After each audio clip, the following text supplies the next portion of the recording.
Hello, friends, and welcome to episode 8 of the series of SIMPTE Media Technology Summit preview videos. We are glad you're here with us. Thank you. Uh, Today, we're going to talk a bit about the technology that our speakers' companies are providing to bring the MTS to those folks who are attending. And hear about the technologies themselves, learn a little bit about the companies and what they're going to be contributing to the program to the benefit of the attendees. You can see our speakers' smiling faces on the screen there, and I will introduce them in a moment.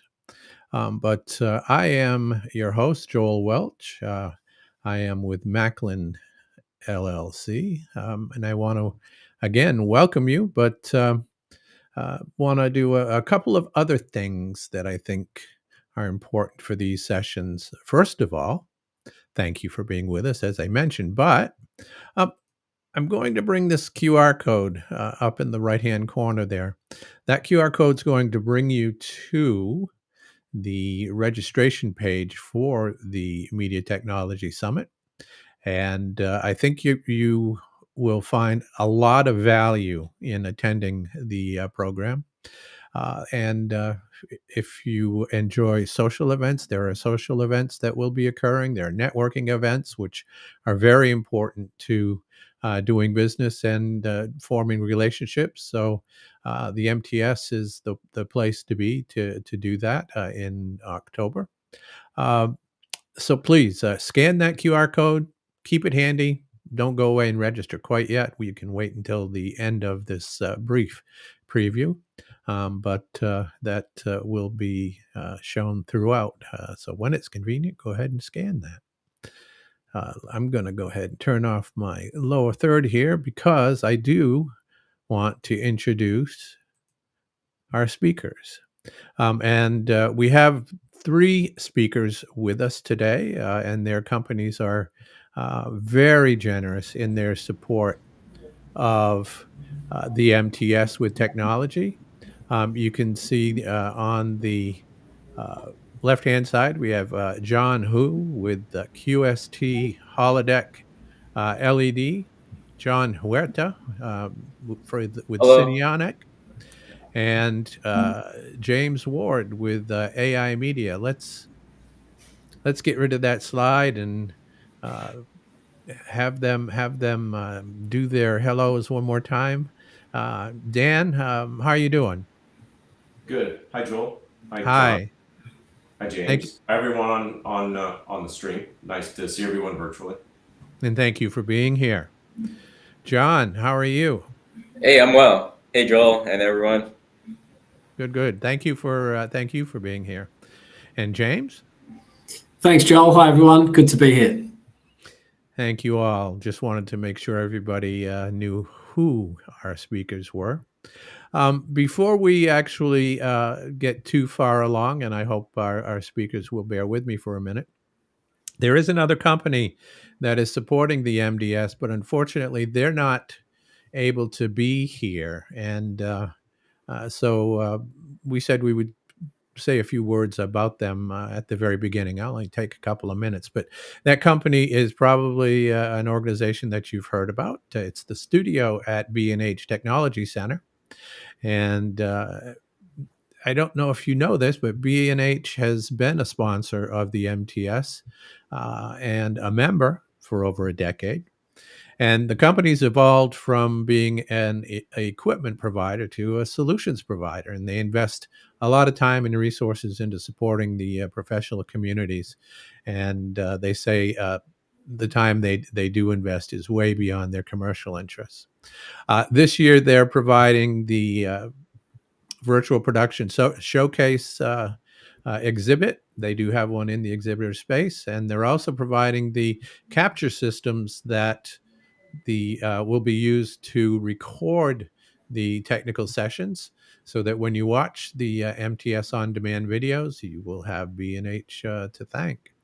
Um, we'll talk a little bit more about the technologies, but you have met our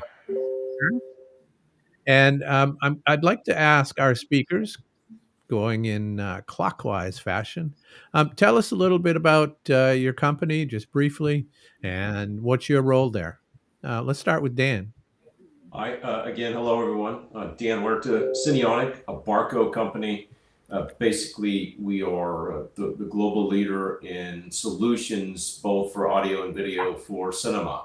We are a cinema born and bred company. We specialize right now in laser projection technology, and that's kind of what we're focusing on at the upcoming MTS event. It's laser projection for post-production is the title of our floor session. All that being said, we're all about performance efficiency and sustainability.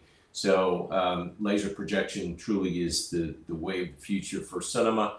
And just a quick side note, if no one has gone to the annual SMPTE technical event, highly suggest you do so, even if it's just for the networking potential. It's a fantastic event and you won't be disappointed. So I'll turn it over to one of my other colleagues here on the call. John, tell us a little bit about your company and you. Yeah, hi everyone. My name is John Hu. I'm the chief LED guru, we like to call it here, at QST, or a LED video screen manufacturer. And Holodeck is a subsidiary of QST, and Holodeck specializes in LED screens and LED volume for virtual production. That's a big buzzword nowadays with Mandalorian. And so very happy to be here. We were actually exhibiting at the MTS last year, and I highly recommend it. Just, like Dan said, it's a super fantastic event for just for the networking session. It was worth the time for sure. Absolutely. And James. Yeah, hi everyone. I'm James. I'm with AI Media. AI Media is a global leader in closed captioning technology, from end to end, from the encoding side of broadcast video through to the display of captioning and subtitling translation on screen. And we're supporting the show this year with live closed captioning of the sessions using our automated captioning technology, and also our display technology, which enables presenters to display their presentation with live closed captioning in various formats. We're a big supporter of SMPTE. We have a lot of products that work within the SMPTE suite of standards, which we've been a big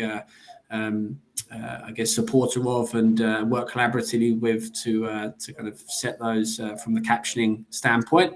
And yeah, as everybody else has said, I think looking forward to a great networking event, but also getting into some of the sessions that bring up some of the emerging technologies in our space as well, which is particularly of interest to many that attend. So highly encourage people to register and attend this great show. And just as an FYI, the technical program is one of the few programs that are still peer reviewed. They go through a very rigorous process, review process, to get into the program. So the technical program is of very high quality. And in addition to that, as you mentioned, there's the networking opportunities and the social events. There's even going to be a SMPTE color bar, which will have refreshments at it. So it is a true bar. We do have our first question from the audience. This is from a YouTube viewer. Let's see. And it says, during MTS, attendees will explore various display technologies for post-production. Can you give us a glimpse into some of the tech and solutions your companies will showcase during the event? And let's not limit it to display technologies, because I do know that one of our speakers actually offers something other than display. So what specifically will you be showing? Well, if I'm going to kick it off here, Joel, I will say that we're providing multiple laser projectors for use at this MT event, but we will also on the emerging technology floor space, show a brand new laser projection technology just made, developed for post-production purposes. As the cinema industry migrates from xenon lamp-based projection technology to laser technology for multiple reasons, both technical and go green, if you will, related. We are coming up with something that's called the SP4KP. It's a Barco laser projector for post-production, and that will feature full Rec 2020 color space, high contrast lens. It's made specifically to give the creative community the look and feel of the xenon projectors that everyone's been used to for years and years and years, all the way back to the 35 millimeter film days, and then through the beginning of digital cinema. That it's meant to provide or bridge the gap between xenon and laser, and it's also what the moviegoer sees every day in all newer theaters. Those have been upgraded from xenon to laser. Great. John, what technologies will your company be highlighting? We are providing a LED screen, 8.5 by 13, as the main centerpiece on the stage. It's holodeck 2.6 millimeter, so it'll be spec in the virtual production ICVFX specs. So being the audience of the virtual production specific screens, being the camera and not just our human eyes, because the camera obviously sees the screen differently than your naked eyes. Great. Thank you. And James, next time I'm going to go the other way. I'm going to go counterclockwise. All good. Yeah. So I guess from our media standpoint and post production, we're in a slightly different angle of this, but certainly we're displaying some of our technologies that help organizations globalize their content and take that through different advancements in AI technology and generative AI to find more efficient and scalable ways to subtitle and localize content through different audio dubbing or subtitling technology that's available now on the market, and has made some great leaps in helping organizations to kind of get there faster in many respects, but also as I said, more efficient and scalable way. Okay, good. Quick question, and we can start with you, John. James, I'm sorry. No, John. What's the benefit to attendees for these particular technologies that your companies are going to be highlighting in the context of MTS? How is this going to benefit them?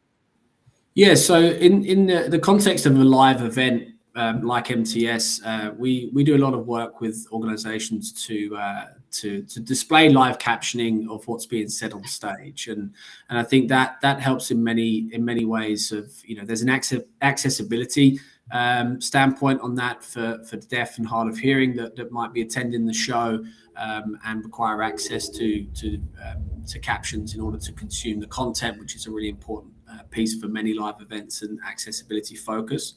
But an extension of that is for other audience members who in big event theaters, actually being able to follow along with written subtitles and captions helps with comprehension. You can reflect back on something that the speakers just said to verify the point that they made, and often we find that this helps with engagement for the sessions as well, and not only that, it provides a transcript of post-show of what was said at each session, and can be used for various ways of searching back through specific topics and points that would have interest, and and then extending that through to those who speak English as a second language, in shows that are predominantly English presentations, often again having that available to consume alongside the spoken voice is proven helpful. Perfect. John, you're in the middle. The question was how is your technology going to benefit attendees at the MTS? Now, where will you be located? You'll be in the emerging technology area? will be right on the stage, in the main area. Mm-hmm. Well, I guess our screen is widely used in virtual production, in broadcast, and the benefit for um, for for the screen in general would be just to provide a backdrop for your virtual production stage, right? And yeah, so I guess is does that answer your question, Joel? I believe it does. I believe it does. Dan? Yeah, we'll be primarily the new emerging technology, if you will be right above John's LED wall in that main stage area. And it will be this new laser post-production projector. And we kind of champion ourselves on being not just the laser company, but also the cinema companion. But in this particular case, it's for the bigger ecosystem. So the benefit would be for studios and any kind of post-production facility, definitely colorists who work on major motion pictures, to get a look and feel at this new technology that does have the full Rec 2020 color space, but also a corresponding post-production software suite called Web Communicator from Barco that allows, we'll call it, a lot of editing and efficiencies to the post-production workflow process. So all of that being said, we'll have some special content to show on the screen as well that is graded in the Rec 2020 color space. Excellent, excellent. Now, you also are in the technical program, are you not? Or are you in the emerging technology presentations? We are in both. Okay. Without giving away the stories of those, can you tell us just a little bit about those? Yeah, for our session, it's the title is Laser Projection in Post-Production. We will go through some of the items I've already mentioned about this new post-production laser projector, but also touch on advancing color accuracy as it relates to post-production in the cinema space. We have something our friends at Barco, our parent company, came up with, metameric offset correction, which again, I call it the xenon look and feel from a creative process perspective and all the associated workflows that come with this post-production solution, which is hardware and software based. So that's our session. And then as far as the event, we will have 2 laser projectors in 2 of the meeting room salons, if you will, and then 1 right above John's LED wall on the main stage. So it should be pretty exciting on the main stage this year. Great, great. Let's see. Attendees at the MTS are very keen to stay at the forefront of industry trends. How does your company's technology align with emerging trends in display technology, post production? How can they leverage these?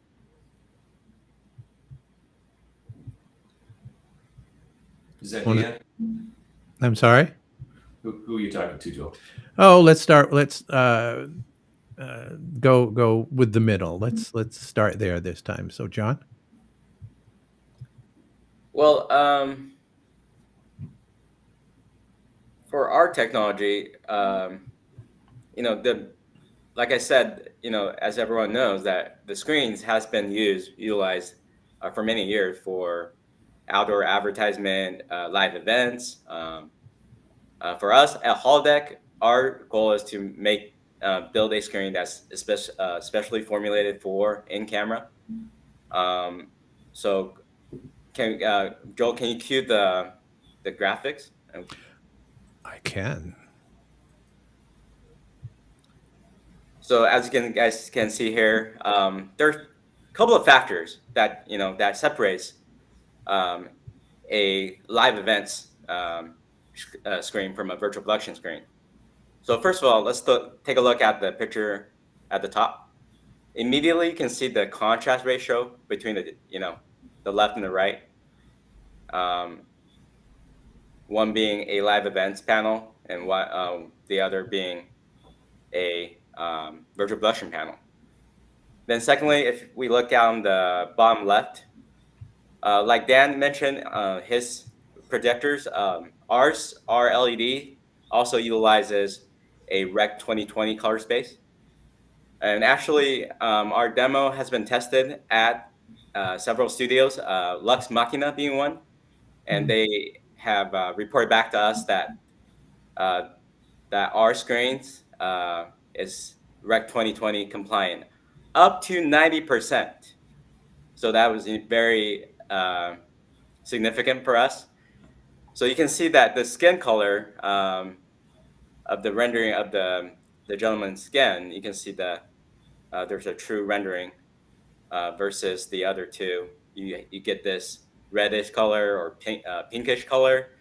They call it lobsterization of the skin tone. So that's the second area. The third area you can see on the bottom right corner is actually the build of the LED modules themselves. So traditionally, the LED modules are built from plastic, and with the screen, being on throughout the day in a studio, as you can imagine, the temperature can vary throughout the day. That causes a concern, and in camera, the screen will have a color shift due to the temperature shift. So what we've done is we upgraded our LED module to aluminum. So as we know that in physics, aluminum conducts heat 100,000 times better than plastic. So by doing that, we can keep the temperature of the screen consistent throughout the day, and that means you have no color shift, and also you avoid costly secondary calibration down the road as a result. So those are some of the benefits and things that you want to look, as a user, as an end user of a LED screen for in camera or post production. What those are the things you need, you should be looking for. Sure, sure. Now, you had mentioned that your screens have been used in studios and broadcast, et cetera, for many, many years. To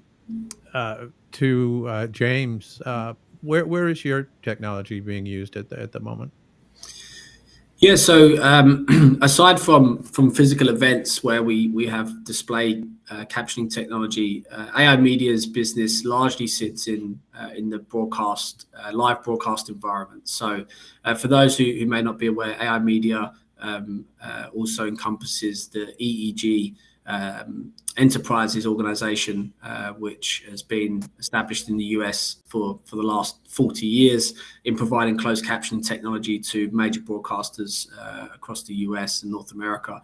And so we do a lot of encoding with hardware solutions, but for this environment, our product, which is the Outer 2110 encoder, is a virtual IP encoder that sits and operates within the SMPTE 2110 suite of standards, which we have seen, as far as emerging technologies goes, that's certainly an area that we're seeing a lot of broadcasters move towards, and a lot of facilities being built in 2110 standard, not just in the US but around the globe now. And the Outer IP video encoder is a piece of technology that we work with broadcasters to help them put text on screen in a very high level. And our Chief Product Officer, Bill McLaughlin, has a presentation at the MTS show in the emerging technology space about how that also then works in a disaster recovery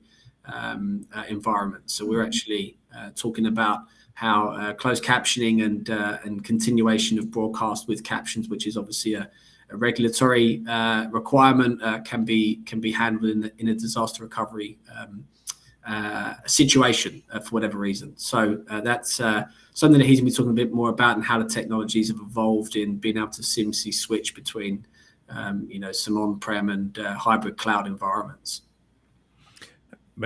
Wonderful, yeah. My brother, who is deaf, would benefit from the Absolutely. technology that you're using. Absolutely. Thank you. And Dan.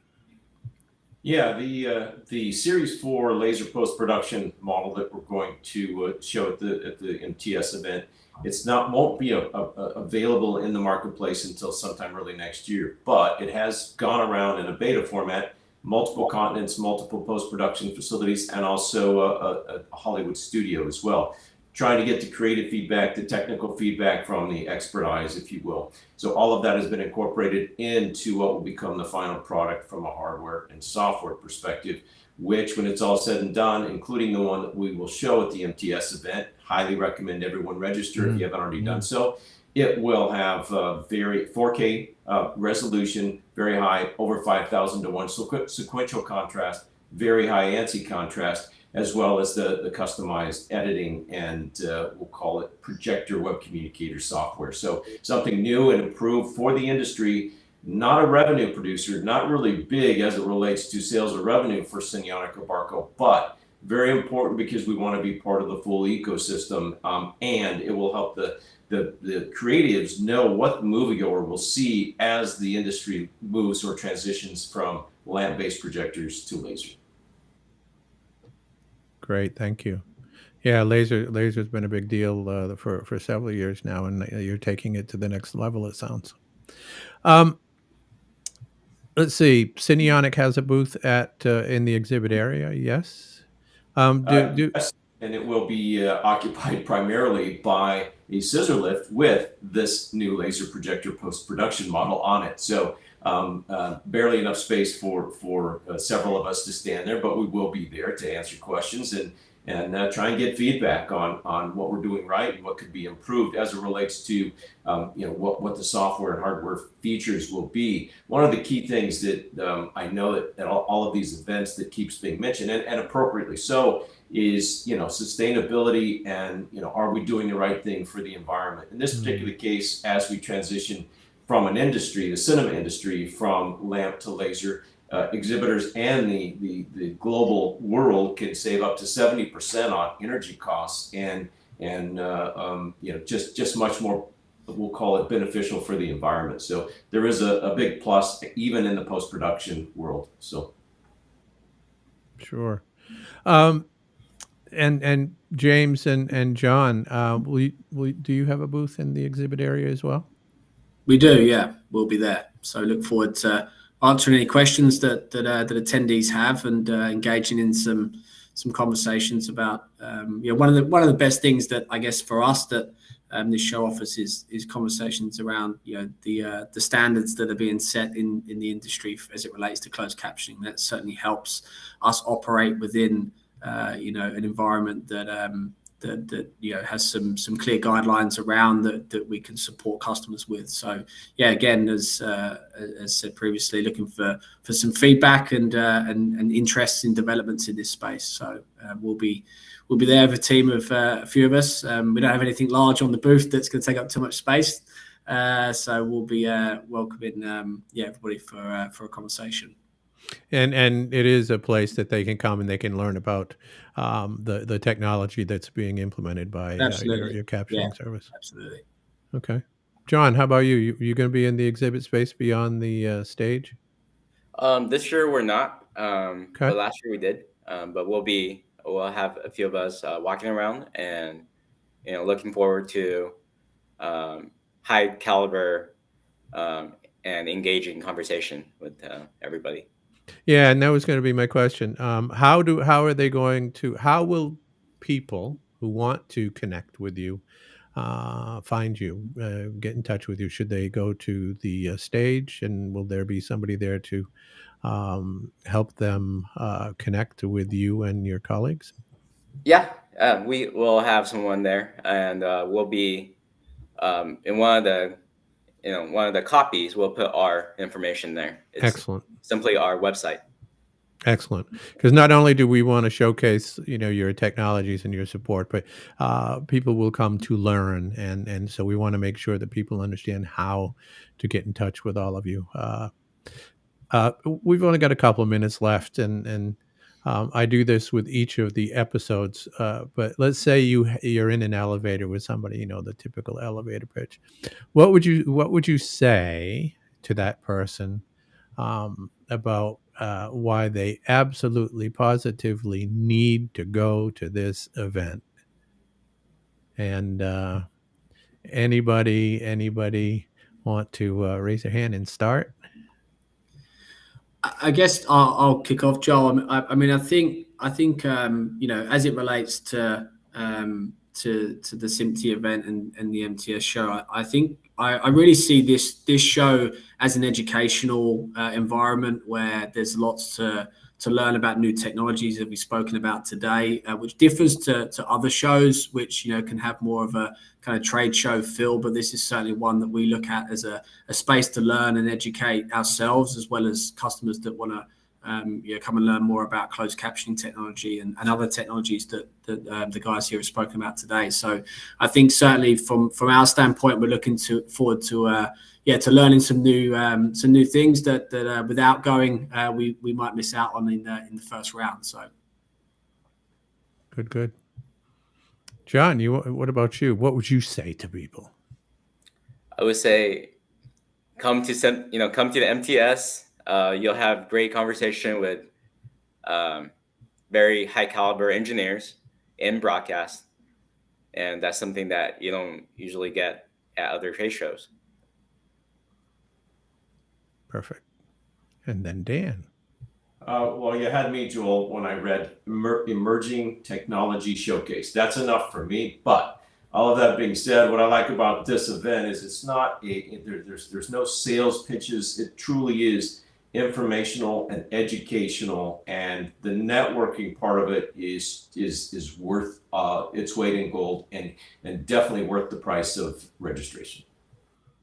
Great. And something about those networking opportunities, SIMPTE likes to characterize the attendees, a segment of them as I think John said, high-end engineers, but also there are C-level people that attend this, and the CTOs and such, and many times these folks are the people that you want to make an appointment with, but aren't necessarily able to do so. And then you have your expert engineers and technologists that attend. But there are going to be students there. There's a student day, and that's the future of the industry. So the networking events are not only important to the student, but to companies that participate in the MTS. These are their future employees, and getting to know them and allowing them to get to know you, I think, is extremely important. So seek out the students, seek out the C-suite, seek out the engineers. You never know when you'll bump into them or need their services in the future.